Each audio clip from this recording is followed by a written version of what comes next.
Meenakshi Faculty of Occupational Therapy. Admissions open for BOT and MOT. Apply now. AM Ratnam presents Pavan Kalyan நடிப்பில் ஜோதி கிருஷ்ணா இயக்கத்தில் Harihara Veeramallu June 12 முதல் உலகமெங்கும். மணப்பெண்ணின் பிரத்யேகமான திருமணப்பட்டு விவாஹா தி Chennai silks. ஃப்ளைட்டில் 3 முக்கியமான திங்ஸ் இருக்குது. ஒன்று வந்து ஃப்ளாப், இன்னொன்று வந்து ட்ரிம், இன்னொன்று வந்து த்ரஸ்ட். இந்த 3 வந்து முக்கியமான பேராமீட்டர். இந்த போயிங் 787 வந்து fully automated avionic system, fully authority digital engine கண்ட்ரோல்னு ஒன்று இருக்குது. ஒருவேளை இந்த எஃப்ஏடக்கு வந்து டோட்டல் ஆட்டோமேட்டட் சிஸ்டம் இதில் ஃபெயிலியர் ஆச்சுன்னா இந்த 2 இன்ஜின் ஃபெயிலியர் ஆகிறதுக்கான வாய்ப்பு இருக்குது. அது எப்படி ஏற்பட்டதுக்கான காரணம் என்ன? Fly by wire control system இருக்குது, fully automated digital control system. இதில் எல்லா சேஃப்டி இருக்குது. 3 ரிடண்டன்ட் சென்சார் இருக்குது. 3 ரிடண்டன்ட் சென்சார் வந்து போயிங் 787 பில்டு பண்ணியிருக்கு. இதையும் தாண்டி இது நடந்திருக்கு. உங்களுக்கு வந்து லிஃப்ட் கிடைக்கல, அதாவது it is taken the take off ஆயிடுச்சு, மேலே 625 அடி ஃபீட்டு போயிடுச்சு. அதுக்கு மேலே கிளைம் பண்ணுறதுக்குரிய ரிக்கர்டு ரேட் ஆஃப் கிளைம் அந்த பவர் கிடைக்கல. வெயிட் கம்மியாக இருந்துச்சுன்னா அதுக்கு ஒரு விஆர் ஸ்பீடு இருக்குது.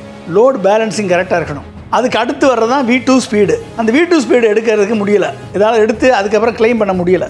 அங்கே வந்து ஃபெயிலியர் ஆகிருக்கு. எடுத்த 3 நிமிஷத்துலேயே ஒரு எமர்ஜென்சி, அவரால் வந்து ஃபர்தராக ஃப்ளைட்டை கொண்டு போக முடியல. காரணம் என்ன? திடீர்னு ஒரு 2 என்ஜினும் செட்டப் ஆகிருக்கணும். என்ஜின் ஆஃப் ஆனால் தான் மேடே சொல்ல வேண்டிய சூழல் வரும். அது 3 நிமிஷத்தில் இந்த மாதிரி பிளாஸ்ட் ஆகுது. இப்போ எல்லாருமே பேசுகிற விஷயங்கள் என்னன்னு பார்த்தீங்கன்னா, இந்த போயிங் கம்பெனிக்கு வந்து ஆல்ரெடி நெகட்டிவ் நிறையா இருக்குது. ஏர் இந்தியா வந்து நிறுவனம் அதை போயிங்கை ஆப்ரேட் பண்ணுது. அந்த ஆப்ரேட் பண்ணக்கூடிய நிறுவனத்துக்கு என்னென்ன ஸ்டாண்டர்ட் ஆப்ரேட்டிங் ப்ரொசீஜர் இருக்கோ அதை கரெக்டாக அவங்க ஃபாலோ பண்ணியிருக்கணும். அதில் மிஸ் ஆகிருக்கா இல்லையான்றதை நம்ம பார்க்கணும். அதில் வந்து அவங்க ஃபெயிலியர் ஆயிருந்தாங்கன்னா கண்டிப்பாக அவங்க மேலேயும் தப்பு இருக்குது. சார் வணக்கம். சார் வணக்கங்க. சார், நம்ம நாட்டையே உலுக்கிய ஒரு துயர சம்பவம்னா இந்த அகமதாபாத் ஃப்ளைட் ஆக்சிடென்ட் தான் சார். ஏன்னா 241 பேர் இறந்து போயிருக்காங்க. இந்த சம்பவம் எப்படி நடந்திருக்கும்னு நீங்கள் நினைக்கிறீங்க சார்? அது உண்மையிலே ஒரு மிகப்பெரிய ஒரு துரதிருஷ்டவசமான நடக்கக்கூடாத ஒரு சம்பவம் நடந்திருக்கு. உண்மையிலேயே விமான பயணம் வந்து ரொம்ப ஒரு பாதுகாப்பானது விமான பயணம். அதில் அப்பப்போ இந்த மாதிரி சம்பவங்கள் நடப்பது அரிதிலும் அரிதானது. இப்படிப்பட்ட ஒரு சம்பவம் ஒரு மிகப்பெரிய 241 பேருடைய உயிரை பலி வாங்கிய ஒரு மிகப்பெரிய ஒரு துரதிருஷ்டவசமான சம்பவம். அகமதாபாத் ஏர்போர்ட்டில் இருந்து லண்டனுக்கு செல்லக்கூடிய போயிங் 787 ட்ரீம் லைனர் ஏர்க்ராஃப்ட் வந்து விபத்துக்குள்ளானது. அதுவும் டேக் ஆஃப் ஆன 3 நிமிடத்திலே விபத்துக்குள்ளானது. ஒரு மிகப்பெரிய ஒரு துயரமானதான் பார்க்குறேன். இதில் இறந்தவர்களுக்கு எனது ஆழ்ந்த அனுதாபங்கள், ஆழ்ந்த இரங்கல்களை தெரிவித்துக் கொள்கிறேன். இதில் ஒருத்தர் வந்து அதிர்ஷ்டவசமாக உயிர் தப்பியிருக்கிறார்.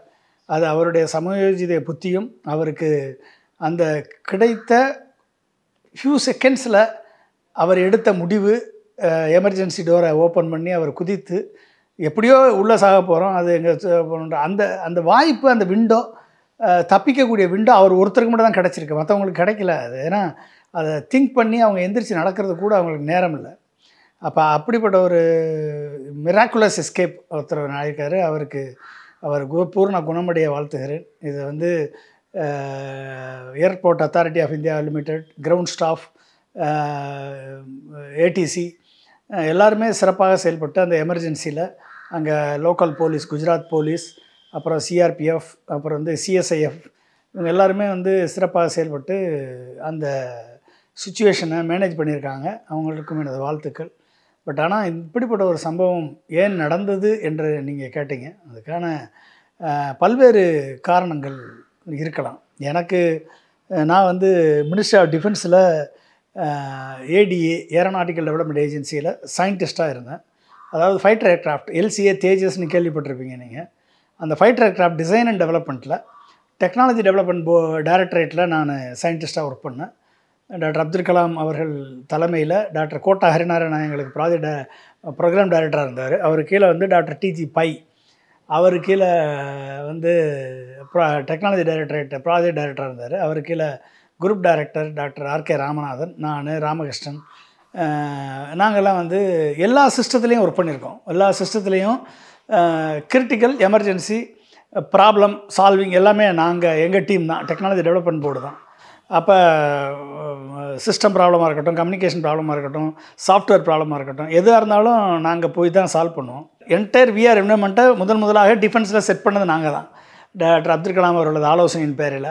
ஸோ இப்படியெல்லாம் ஒர்க் பண்ண அனுபவத்தை வச்சு, எனது நாலேஜை வச்சு எனக்கு தெரிஞ்ச ஒரு சில விஷயங்களை நான் உங்கள்கிட்ட பகிர்ந்துக்கிற விரும்புகிறேன். அதாவது இந்த ஃப்ளைட்டு, அதாவது நீங்கள் பார்த்தீங்கன்னா என்டையர் ஃப்ளைட்டில் 3 முக்கியமான திங்ஸ் இருக்குது. ஒன்று ஃப்ளாப், இன்னொன்று ட்ரிம், இன்னொன்று த்ரஸ்ட். இந்த 3 முக்கியமான பேராமீட்டர். அது தாண்டி த்ரஸ்ட் அண்ட் வெயிட் ரேஷியோ இருக்குது, load ratio, thrust and wait ratio 4வது. 5வது உங்களுக்கு சென்டர் ஆஃப் கிராவிட்டி. அப்போ பேலன்ஸ் எங்கே இருக்குது, சென்டர் ஆஃப் கிராவிட்டி எங்கே இருக்குன்றது ரொம்ப ரொம்ப முக்கியம் for take off and landing. So இது எல்லாமே ஒரு ஃப்ளைட்டில் முக்கியமான பேராமீட்டர். இந்த Boeing 787 fully automated avionic system, flight control system, fully automated flight control system, fully authority digital engine கண்ட்ரோல்னு ஒன்று இருக்குது. ஓகே, எஃப்ஏ டக்குன்னு பேர் இருக்குது, fully automated digital electronic control engine control.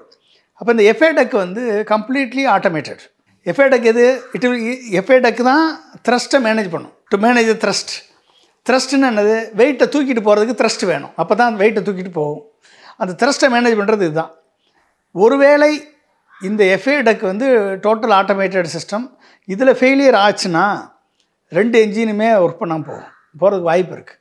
அப்போ அப்படிப்பட்ட ஒரு சூழல் ஏற்பட்டால் அந்த 2 என்ஜின் ஃபெயிலியர் ஆகிறதுக்கான வாய்ப்பு இருக்குது. அது எப்படி ஏற்பட்டதுக்கான காரணம் என்ன?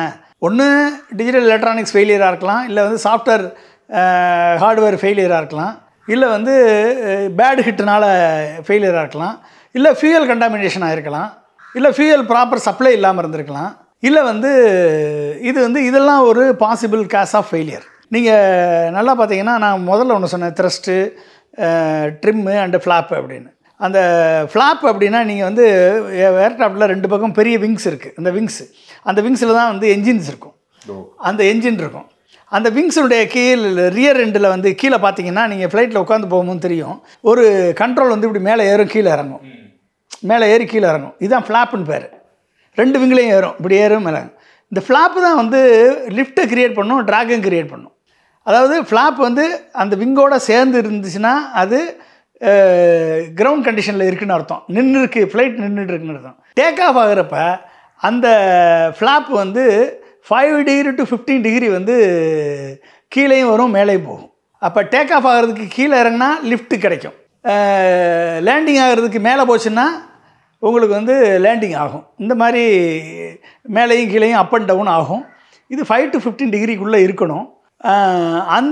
அது கரெக்டான லோடு வெயிட் பேலன்ஸை பார்க்கணும். த்ரஸ்ட்டு லோடு பேலன்ஸை பார்த்து, என்ஜின் லோடை பார்த்து, இதுக்குரிய இந்த ஃப்ளாப்பினுடைய கண்டிஷன் கம்ப்ளீட்லி ஆட்டோமேட்டட். அதுவும் இப்போ டேக் ஆஃப் ஆகிறப்ப அது வாட்டில் ரிட்ராக்ட் பண்ண முடியாது. இந்த Boeing 787 it is totally fully automated digital control இருக்குது. அதுக்கு அது என்ன பண்ணும், சில லெவலுக்கு மேலே ரிட்ராக்ட் பண்ண விடாது. ஆனால் அதையும் தாண்டி ரொம்ப ஓவரால் ரிட்ராக்ட் ஆகிடுச்சு. இப்போ டேக் ஆஃப் ஆகுது, டேக் ஆஃப் ஆகுறப்போ கீழே இறங்கினா தான் மேலே டேக் ஆஃப் ஆகும். இப்போ கீழே இறங்குறது ரொம்ப ஓவரால் ரிட்ராக்ட் ஆகிடுச்சு அப்படின்னா உங்களுக்கு எனஃப் ஸ்பீடும் கிடைக்காது, லிஃப்ட்டும் கிடைக்காது. இன்னைக்கு நடந்த சம்பவம் அதுதான் நடந்தது. லிஃப்ட் கிடைக்கல, ஸ்பீடு கிடைக்கல, 2ம் கிடைக்காம தான் போயிருக்கு. அப்போ ஃப்ளாப்பில் ப்ராப்ளம்னா எல்லாருமே ஐடென்டிஃபை பண்ணுறாங்க. ஒருவேளை ஃப்ளாப்பில் ப்ராப்ளத்துக்கு வர்றதுக்கு இத்தனைக்கும் ஆட்டோமேட்டட் சிஸ்டம் இருந்து அது போக விடாமல் இருந்தால் கூட இது மேனுவல் எரரா, பைலட் எரரா, இல்லை செட்டிங் ப்ராப்ளமா, இல்லை லோடை கால்குலேட் பண்ணி த்ரஸ்ட்டு லோடு பிரச்சனையில் சரியான பேராமீட்டர் செட் பண்ணலையான்ற கேள்விகள்லாம் வரும். நீங்கள் டெயில் எண்டில் பார்த்தீங்கன்னா, விமானத்தினுடைய டெயில் எண்டில் பின்னால் ஒரு ரட்டர் இருக்கும். அந்த ரட்டர் லெஃப்ட்டில் திரும்பினா, ரைட்டில் திரும்பினா, லெஃப்ட்டில் திரும்பினா அந்த பக்கம் போகும், இந்த பக்கம் திரும்பினா இந்த பக்கம் திரும்பும். அது எந்த பக்கம் திரும்புதோ அதுக்கு ஆப்போசிட் சைடில் விமானம் திரும்பும். அது கீழே எலிவேட்டர் இருக்குது. அது 2 சின்ன விங் இருக்கும். அந்த சின்ன விங்கில் எலிவேட்டர் இருக்கும். அந்த எலிவேட்டர் அப் அண்ட் டவுன், அது டேக் ஆஃப் ஆகிறப்பையும் லேண்டிங் ஆகிறப்பையும் அது அப் அண்ட் டவுன் யூஸ் பண்ணுவாங்க. அப்புறம் வந்து விங்ஸில் மெயின் விங்ஸில் வந்து ஃப்ளாப்புக்கு பக்கத்தில் எயில்ரியான்ஸ்னு ஒன்று இருக்குது. அது வந்து என்ன பண்ணோம்னா ஃப்ளைட்டை ரொட்டேட் பண்ணுறதுக்கு, ரொட்டேட்னா ஃபுல் ரொட்டேஷன் கிடையாது, ஃப்ளைட் இப்படி போயிட்டே இருக்கும்போது இப்படி சாயும், இப்படி சாஞ்சு இப்படி திரும்பும், இல்லை இப்படி போயிட்டே இருக்கும்போது இப்படி சாஞ்சு இப்படி திரும்பும். ஸோ அதுக்குரிய ரொட்டேஷனுக்கு அதை யூஸ் பண்ணுவாங்க. இது எல்லாமே மேனேஜ் பண்ணுறது fly by wire control system இருக்குது, fully automated digital control system. இதில் எல்லா சேஃப்டி இருக்குது. 3 ரிடண்டன்ட் சென்சார் இருக்குது. 3 ரிடண்டன்ட் சென்சார் வந்து போயிங் 787 பில்டு பண்ணியிருக்கு. சாஃப்ட்வேர் கம்ப்ளீட்லி ஆட்டோமேட்டட், எல்லாமே ரிடண்டன்சி இருக்குது, எல்லாமே ஆட்டோ பைலட்டுக்குரிய அத்தனை கண்டிஷன்ஸும் இருக்குது. இதையும் தாண்டி இது நடந்திருக்கு அப்படின்னா அதுக்கு காரணம் என்னவாக இருக்கும்? அப்போ இத்தனை காரணம். ஒன்று வந்து ஃப்ளாப் செட்டிங்கில் ப்ராப்ளம் இருந்திருக்கணும். லேண்டிங் கியர் நீங்கள் நல்லா பார்த்தீங்கன்னா போகிறப்ப லேண்டிங் கியர் உள்ளே ரிட்ராக்ட் ஆகலை, லேண்டிங் கியர் இருக்குது. லேண்டிங் கியர்னால் அந்த வீல்ஸு, அந்த வீல்ஸ் வந்து இருக்கும் போதே ரிட்ராக்ட் ஆகாமல் இருக்கும் போதே உங்களுக்கு வந்து லிஃப்ட் கிடைக்கல. அதாவது it is taken the take off ஆயிடுச்சு, மேலே 625 அடி ஃபீட்டு போயிடுச்சு. அதுக்கு மேலே கிளைம் பண்ணுறதுக்குரிய ரிக்கர்டு ரேட் ஆஃப் கிளைம் அந்த பவர் கிடைக்கல. அப்போ ஏன் கிடைக்கல? நார்மலாக நீங்கள் பார்த்தீங்கன்னா V1 ஸ்பீடு அப்படி ரன்வேயில் வந்து போகிற வரைக்கும் அந்த ஸ்பீடுக்கு பேர் V1 எண்டு தான் டேக் ஆஃப் ஆகிற லொக்கேஷன். V1 அந்த இடத்துல V1 ஸ்பீடில் டேக் ஆஃப் ஆகும். டேக் ஆஃப் ஆகிறப்ப ஜாய்ஸ்டிக் யூஸ் பண்ணி அவங்க த்ராட்டில் யூஸ் பண்ணி அவங்க டேக் ஆஃப் பண்ணுவாங்க. அதுக்கு பேர் VR ஸ்பீடுன்னு பேர். அந்த VR ஸ்பீடு வந்து will be decided based on the weight of the aircraft. Weight அதிகமாக இருந்துச்சுன்னா அதுக்கு ஒரு VR ஸ்பீட் இருக்குது, வெயிட் கம்மியாக இருந்துச்சுன்னா அதுக்கு ஒரு VR ஸ்பீட் இருக்குது. லோட் பேலன்சிங் கரெக்டாக இருக்கணும். அதுக்கு அடுத்து வர்றது தான் V2 ஸ்பீடு. அந்த V2 ஸ்பீடு எடுக்கிறதுக்கு முடியலை, ஏதாவது எடுத்து அதுக்கப்புறம் கிளைம் பண்ண முடியலை, அங்கே வந்து ஃபெயிலியர் ஆகிருக்கு.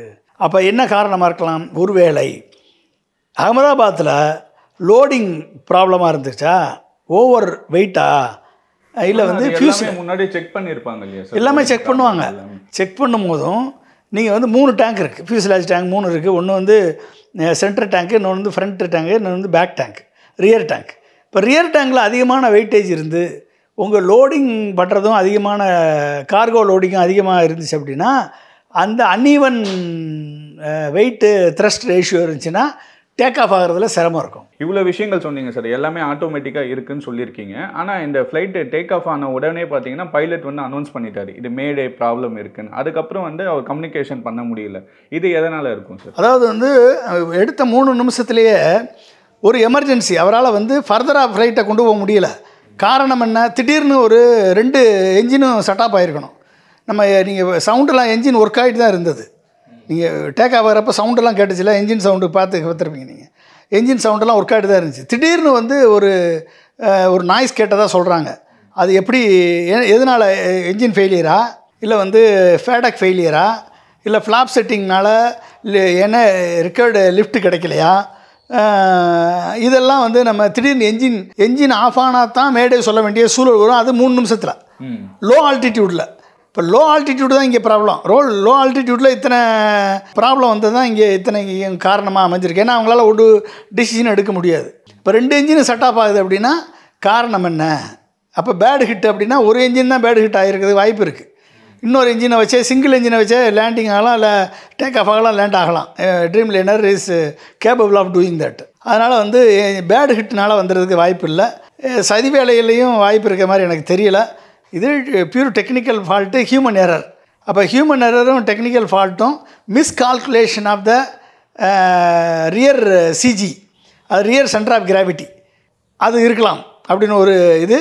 இல்லை ஃப்ளாப் செட்டிங் ப்ராப்ளமாக இருக்கலாம், இல்லை வந்து ஃபேடக் ஃபெயிலியராக இருக்கலாம், இல்லை ஃப்ளைட் கண்ட்ரோல் சிஸ்டத்தினுடைய ஃபெயிலியராக இருக்கலாம். அப்போ எது ஃபெயிலியர்ன்றது நம்மளுக்கு ஃப்ளைட் கண்ட்ரோல் ரெக்கார்டர் FDR வரணும், CVR வரணும், வந்தால் தான் நம்மளுக்கு தெரியும். வந்த பிறகு தான் அது என்னுடைய உண்மைத்தன்மை என்ன, எதனால் இது நடந்தது, எடுத்து ஏன் ரெக்கார்டு ஆல்டிடியூட் அச்சீவ் பண்ண முடியலை, ஏன் ரேட் ஆஃப் கிளைம் வந்து அதால் அச்சீவ் பண்ண முடியலை, த்ரஸ்ட்டு ஏன் திடீர்னு த்ரஸ்ட்டு வந்து இல்லாமல் போச்சு, ஏன் ஃப்ளைட் வந்து இப்படி ஏறின ஃப்ளைட்டு அப்படியே இறங்குது, ஏன் இறங்குச்சு, அப்படின்றதெல்லாம் வந்து இனிமேல் வந்தால் தான் நம்மளுக்கு தெரியும். சார் நீங்கள் இவ்வளோ விஷயங்கள் சொன்னீங்க, இந்த மாதிரியெல்லாம் நடந்திருக்கலான்ற மாதிரி விஷயங்கள்லாம் சொன்னீங்க. இல்லை முக்கியமாக சொல்கிறது ஒரு விஷயம் பார்த்தீங்கன்னா, இந்த பிளாக் பாக்ஸ் இது கிடைச்சா தான் என்ன நடந்துச்சுன்னு உண்மையாகவே தெரியும். அந்த பிளாக் பாக்ஸ் கிடைச்சாலுமே ஒரு 14 to 15 days ஆகும் அதை ரிகவரி பண்ணி என்ன மாதிரி விஷயங்கள் நடந்துச்சுன்னு சொல்கிறதுக்கு. அதை பற்றி சொல்லுங்கள் சார். பிளாக் பாக்ஸ் வந்து உங்களுக்கு இப்போ அதை எடுத்துட்டாங்க, நேற்றே எடுத்துட்டாங்க. அதை எடுத்து அதில் வந்து ஃப்ளைட் டேட்டா ரெக்கார்டர் இருக்குது, அப்புறம் சிவிஆர் இருக்குது, காக்பிட் வாய்ஸ் ரெக்கார்டர் இருக்குது. இந்த 2 ரெக்கார்டுமே வந்து ஒட்டுமொத்த என்டையர் ஃப்ளைட்டில் இருக்கக்கூடிய each and every activity minute by minute basis, second by second basis வந்து ரெக்கார்ட் ஆகிட்டே இருக்கும். அப்போ இந்த செகண்டில் இந்த சிஸ்டம் எப்படி ஒர்க் பண்ணுச்சு, இந்த செகண்டில் ஃபியூசலேஜ் எப்படி ஒர்க் பண்ணுச்சு, விங்ஸ் எப்படி ஒர்க் பண்ணுச்சு, டெயில் எப்படி ஒர்க் பண்ணுச்சு, ஃப்ளாப் எப்படி ஒர்க் பண்ணுச்சு, ட்ரிம்ஸ் எல்லாம் எப்படி ஒர்க் பண்ணுச்சு, எப்படி வந்து ஃபியூசலேஜில் டேங்க் எவ்வளோ இருந்தது, டெம்பரேச்சர் எவ்வளோ இருந்தது, ப்ரெஷர் எவ்வளோ இருந்தது, த்ரஸ்ட் எவ்வளவு, வெயிட் எவ்வளவு, ஃப்ளைட்டினுடைய வெயிட் என்ன, பேசஞ்சர் வெயிட் என்ன, இந்த வெயிட் என்ன, எல்லாத்தையும் மெயின்டைன் பண்ணோம். ஃபியூசலேஜினுடைய ரியர் வெயிட் என்ன, சென்டர் டேங்க் வெயிட் என்ன, ஃப்ரண்ட் டேங்க் வெயிட் என்ன, எல்லாத்தையும் வெயிட் பண்ணோம். என்ன டிசிஷன் பைலட் எடுத்தார், எப்போ ஸ்பீடை வந்து V1 ஸ்பீடு எப்போ அச்சீவ் பண்ணார், VR ஸ்பீடு எப்போ த்ராட்டில் யூஸ் பண்ணார், த்ராட்டில் வேகமாக யூஸ் பண்ணிட்டாரா இல்லை கரெக்டாக யூஸ் பண்ணாரா, இல்லை அவருடைய கால்குலேஷன் கரெக்டான கால்குலேஷனாக இல்லையா, V2 ஸ்பீடை அச்சீவ் பண்ண முடிஞ்சதா முடியலையா, இது எல்லாமே வந்து FDRல ரெக்கார்ட் ஆகிருக்கும். அவங்க பேச்சு வந்து அத்தனையுமே CVRல எப்போ மேடே சொன்னார், மேடே சொல்கிறதுக்கான ரீசன் என்ன, அப்போ இது எல்லாமே வந்து நம்மளுக்கு வந்து FDRலையும் CVRலையும் ரெக்கார்ட் ஆகிருக்கும். அது வந்த பிறகு தான் நம்மளுக்கு வந்து ஒரு கிளியர் கட்டு டேட்டா தெரியும், அதனுடைய ரீசன் என்னன்றதையும் தெரியும். ஏன்னா beyond our human control, some mistake of error, அதாவது இந்த கால்குலேஷன் எரர், அடுத்து வந்து இந்த எரர்லாம் வந்து நம்ம ஆட்டோமேட்டிக் சிஸ்டத்தையும் ஓவர் ரைட் பண்ணக்கூடிய சூழல் ஏற்பட்டதா, இவங்க அந்த டிசிஷனுக்கு போகிறதுக்கான காரணம் என்ன, ஏன் 3 நிமிஷத்துலேயே ரெக்கார்ட் ஆல்டிடியூட் ஏற முடியலை, ஏன் திடீர்னு வந்து சொல்ல வேண்டிய அவசியம் என்ன, அதுக்கு காரணம் என்ன, என்ஜின் 2 என்ஜின் செட் ஆஃப் ஆனால் தான் சொல்ல வேண்டிய சூழல் வரும். ஒரு என்ஜின் ஒர்க் பண்ணால் கூட மேடே சொல்ல வேண்டிய அவசியம் இல்லை. நீங்கள் ரெக்கார்டு த்ரஸ்ட் கிடைக்கல, ஃபைனலாக என்னது ரெக்கார்டு த்ரஸ்ட் கிடைக்கல, ரெக்கார்டு கிளைம் ரேட் அச்சீவ் பண்ண முடியல, நோஸ் அப்பு ஆகணும், அது நோஸ் டவுன் ஆயிடுச்சு. நோஸ் டவுனுக்கு காரணம் என்ன, ரியர் சிஜியினுடைய ப்ராப்ளம் இருக்கலாம். இதெல்லாம் வந்து நம்ம பாசிபிள் காஸ் ஆஃப் ஃபெயிலியர் அப்படின்றத ஃபெயிலியர் அனாலிசிஸ் பண்ண பிறகு தான் நம்மளுக்கு தெரிய வரும். இப்போது இதுக்கு முன்னாடி பார்த்தீங்கன்னா இந்த திருச்சியில் ஒரு வாட்டி இதே மாதிரி பிரச்சனை வர சொல்ல ஃப்ளைட்டை வந்து மேலேயே ரன் பண்ணிகிட்டே இருந்தாங்க இல்லையா சார், இந்த ஃபியூவல் கம்மியாகட்டும், ஏன்னா அப்போ தான் வந்து எதுவும் பிளாஸ்ட் ஆகாதுன்ற மாதிரி விஷயங்கள்லாம் இருந்துச்சு. இப்போ இந்த இதுலேயுமே பார்த்தீங்கன்னா இந்த ஃப்ளைட்லேயுமே ஃபியூவல் அதிகமாக இருந்தனால தான் பிளாஸ்ட் ஆகிடுச்சா சார்? ஆமாம், அது ஃபியூயல் வந்து நீங்கள் வந்து 1,60,000 லிட்டர் டேங்க் இருக்குதுன்னு நினைக்கிறேன். இதில் தான் 58 டன்னுன்னு சொல்கிறாங்க, எவ்வளோன்னு தெரியல, எக்ஸாக்டாக நம்மளுக்கு தெரியாது.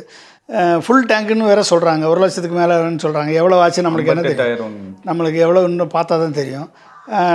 திடீர்னு வந்து இது வரும்போதும் ஃபியூயல் இந்த மாதிரி பிளாஸ்ட் ஆகிறது காரணமே ஃபியூயல் தான். அதனால தான் நீங்கள் வந்து அதாவது ஃப்ளைட்டு வந்து திரும்ப எந்த ஏதாவது ஸ்னாக் ஏற்பட்டாலும், ஒரு லேண்டிங் கியர் ஒழுங்காக இறங்காமல் இருந்தாலும், இல்லை வந்து விண்டுடைய டைரக்ஷன் அதிகமாக இருந்தாலும், இல்லை வந்து வேறு ஏதாவது டெக்னிக்கல் ஸ்னாக் இருந்தாலும், ஃப்ளைட்டு சேஃபாக லேண்ட் ஆயிரும், எப்படியோ நம்ம லேண்ட் பண்ணிடலாம் அப்படின்னு முடிவு பண்ணால் பேன்னு சொல்லுவாங்க.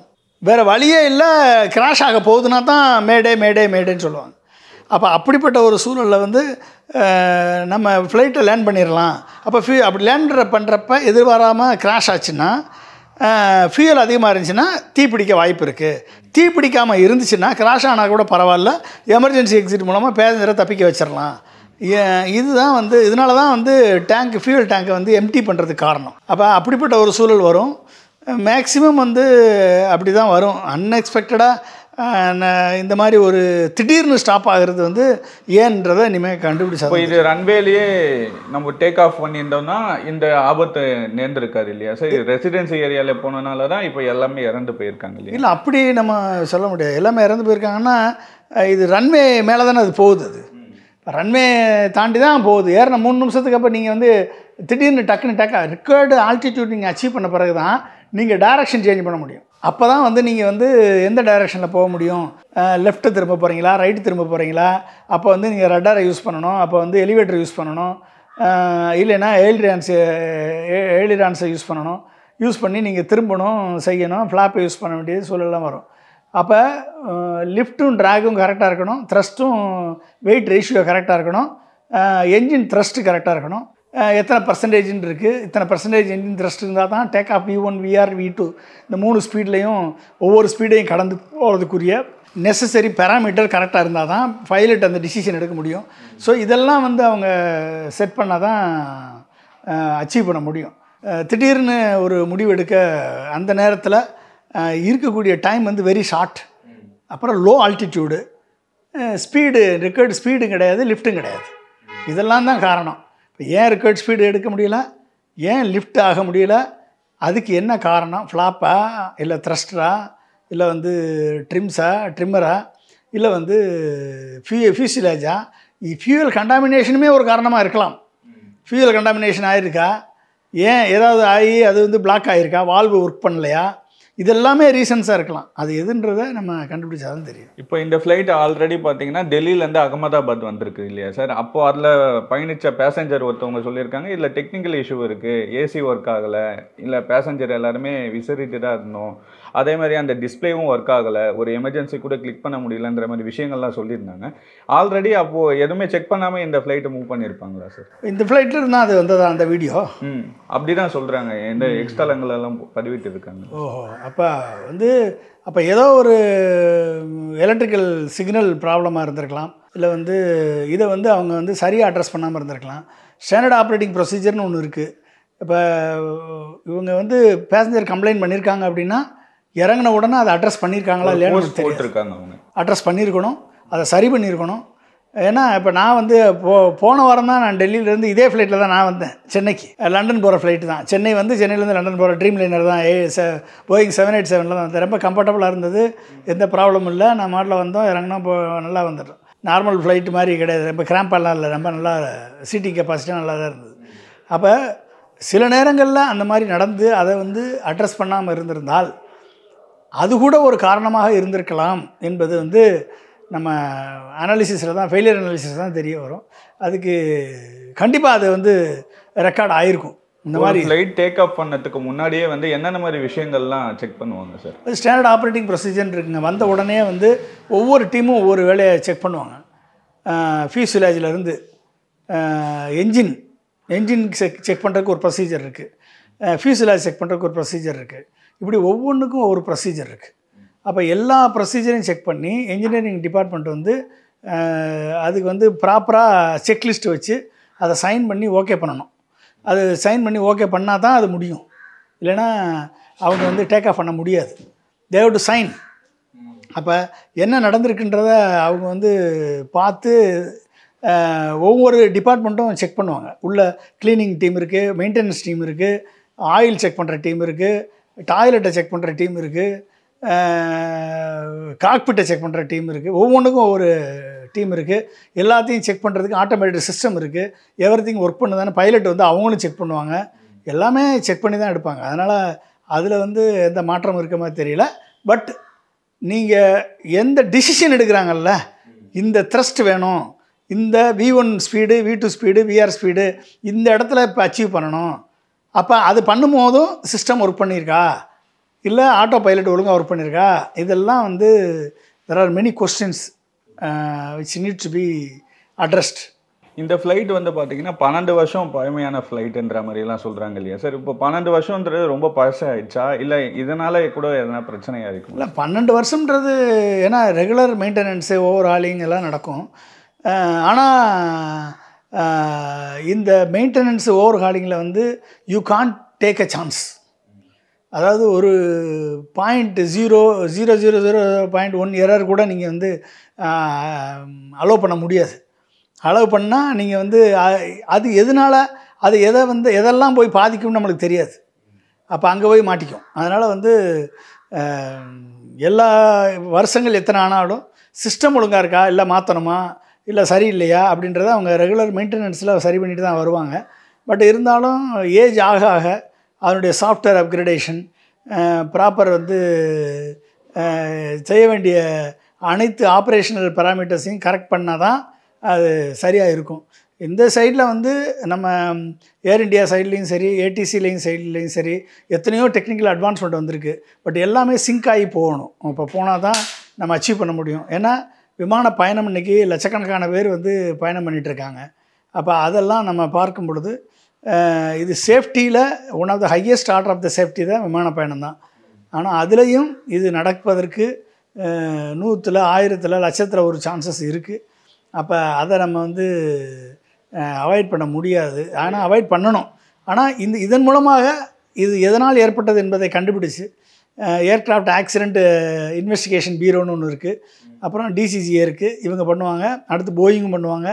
அடுத்து இன்டர்நேஷ்னல் ஏஜென்சிஸும் இதை வந்து அனலைஸ் பண்ணுவாங்க. இன்வெஸ்டிகேஷன் எப்படி நடக்கும்? கண்டிப்பாக நடக்கும். நடந்து அதில் வரக்கூடிய ரிசல்ட்டில் they will do the appropriate modification and correction. அதெல்லாம் கண்டிப்பாக நடக்கும். அதனால் இம்ப்ரூவ்மெண்ட் தான் நடக்குமே ஒழிய திரும்பி ரிப்பீட் பண்ணக்கூடாது. அந்த failure should not repeated again.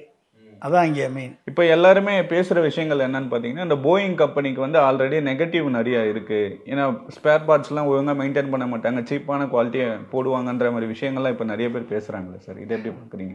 அது குற்றச்சாட்டுகள் வரும். பட் ஆனால் எல்லாத்துக்குமே ஒரு ஸ்டாண்டர்டுன்னு ஒன்று இருக்குது. அந்த ஸ்டாண்டர்டை தாண்டி அது அமெரிக்கன் ஸ்டாண்டர்டெல்லாம் அப்படிலாம் வந்து நீங்கள் போலியான பார்ட்ஸ் எல்லாம் போட முடியாது. அப்படிலாம் வந்து அலோவ் பண்ண மாட்டாங்க. ஃப்ளைட்டில் வந்து you can't take a chance. அதனால் வந்து அதெல்லாம் குவாலிட்டியை மெயின்டைன் பண்ணி தான், குவாலிட்டி செக் இல்லாமல் நீங்கள் வந்து ஈவன் சிங்கிள் ஸ்க்ரூ கூட நீங்கள் பாஸ் பண்ண முடியாது. அதனால் அதிலெல்லாம் நம்ம நம்பிக்கை வைக்கலைன்னா ஒட்டுமொத்தமாக விமான பயணமே ஒரு பெரிய கொஸ்டின் மார்க்காக மாறி போயிடும். ஏன்னா இது வரைக்கும் பார்த்தீங்கன்னா 1978லேருந்து 2025 வரைக்கும் 11 வாட்டி இந்த மாதிரி விமானங்களில் ஆக்சிடென்ட் நடந்திருக்கு சார். இதில் 4 வாட்டி பார்த்தீங்கன்னா ஏர் இந்தியா தான் வந்திருக்கு. இருக்கிறதுலே சேஃபஸ்ட்டு விமானம் ஏர் இந்தியான்னு சொல்லுவாங்க. ஆனால் 4 வாட்டி இந்த மாதிரி நடந்திருக்கு. ஏர் இந்தியா ஒன்லி ஆப்ரேஷனல் ஏர்லைன் தானேங்க. விமானம் வந்து போயிங் தானே. ஏர் இந்தியா வந்து நிறுவனம், அதை போயிங்கை ஆப்ரேட் பண்ணுது. அந்த ஆப்ரேட் பண்ணக்கூடிய நிறுவனத்துக்கு என்னென்ன ஸ்டாண்டர்ட் ஆப்ரேட்டிங் ப்ரொசீஜர் இருக்கோ அதை கரெக்டாக அவங்க ஃபாலோ பண்ணியிருக்கணும். அதில் மிஸ் ஆகிருக்கா இல்லையான்றதை நம்ம பார்க்கணும். அதில் வந்து அவங்க ஃபெயிலியர் ஆகிருந்தாங்கன்னா கண்டிப்பாக அவங்க மேலேயும் தப்பு இருக்க தான் செய்யும். அதில் வந்து they can't even take a chance. அப்போ அதில் வந்து மேனேஜ்மெண்ட் ப்ராப்ளம் இருக்குது, அட்மினிஸ்ட்ரேட்டிவ் ப்ராப்ளம் இருக்குது, சேலரி ப்ராப்ளம் இருக்குது. இந்த மாதிரி ஏகப்பட்ட ப்ராப்ளங்கள் வந்து என்னதான் ஹியூமன் வந்து என்னடா அப்படின்ற மாதிரி ஒரு ஸ்ட்ரெஸ் வரும், ஒரு ப்ராப்ளம் வரும். இப்போ இதெல்லாம் வந்து it may lead to A major failure. ஒரு சின்ன ஃபெயிலியர் கூட நீங்கள் மேலே 30,000 அடி 40,000 அடி மேலே பறந்துட்டுருக்கப்ப சின்ன ஃபெயிலியர் ஆச்சுன்னா என்ன ஆகும்? அதனால் வந்து இதெல்லாம் கரெக்ட் பண்ணணும். அதெல்லாம் கரெக்டாக சரி பண்ண வேண்டிய தேவை வந்து ஒவ்வொரு ஏர்க்ராஃப்ட் நிறுவனத்திற்கும் இருக்கிறது. இதை சரி பண்ணி கரெக்டான சர்வீஸ் கொடுக்கறதுக்கு தேவை இருக்குது. நீங்கள் நார்மலாக பார்த்தீங்கன்னா விமானம் என்றால் பறக்க வேண்டும், நிற்கக்கூடாது. அப்போ விமானம் பறக்கணும் அப்படின்னா ஏடிசி கண்ட்ரோல் ஒழுங்காக இருக்கணும், ஒழுங்கான கிரவுண்ட் ஸ்டாஃப் ஒழுங்காக கரெக்டாக இருக்கணும், கரெக்டாக இதுக்கு வரணும், கரெக்டாக இதுக்கு லோட் ஆகணும், கரெக்டாக இதுக்கு போகணும். அதே நேரத்தில் பைலட்டுகளுக்கும் ரெஸ்ட்டு வேணும், ப்ராப்பர் ரெஸ்ட்டு வேணும், என்ஜினுக்கும் கரெக்டாக செக் பண்ணணும். You need a window to check the quality of the system. இத்தனைக்கும் டைம் வேணும். அதே நேரத்தில் கம்ப்ளீட்டாக கமர்ஷியலாகவும் போக முடியாது, கம்ப்ளீட்டாக வந்து நெக்லெக்ட்டும் பண்ண முடியாது. அப்போ இத்தனை செக்ஸ் அண்ட் பேலன்சஸ் இருக்குது. இந்த விஷயத்தை வந்து இன்வெஸ்டிகேட் பண்ணி என்னென்ன மாற்றங்கள் கொண்டு வருவாங்கன்னு நினைக்கிறீங்க? மாற்றங்கள் வந்து ஃபெயிலியர் அனாலிசிஸ் பண்ண பிறகு தான் நம்மளுக்கு டெக்னிக்கல் ஃபெயிலியரா, இல்லை வந்து ஹியூமன் எரரா, பைலட்டினுடைய அஜாக்கிரதையா, இல்லை வந்து சென்டர் ஆஃப் கிராவிட்டி ப்ராப்ளமா, இல்லை ஓவர்லோடா, இதெல்லாம் வந்து பார்த்த பிறகு தான் தே have to bring a mechanism to check this problem. அதனால் அது நம்ம வந்த பிறகு கண்டிப்பாக தெரியும். இது பெரிய லெவலில் இது ஒரு மிகப்பெரிய விபத்து. இதை வந்து சரியான ரிசல்ட் வரும்னு நினைக்கிறேன்.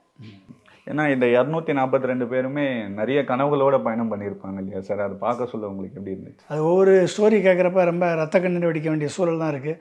ஒரு ஃபேமிலியெல்லாம் என்டையர் ஃபேமிலியை கூப்பிட்டு போயிருக்காரு சாஃப்ட்வேர் இன்ஜினியர் அங்கே போய் செட் பண்ணுறதுக்கு, ஃபேமிலியே அவுட்டு.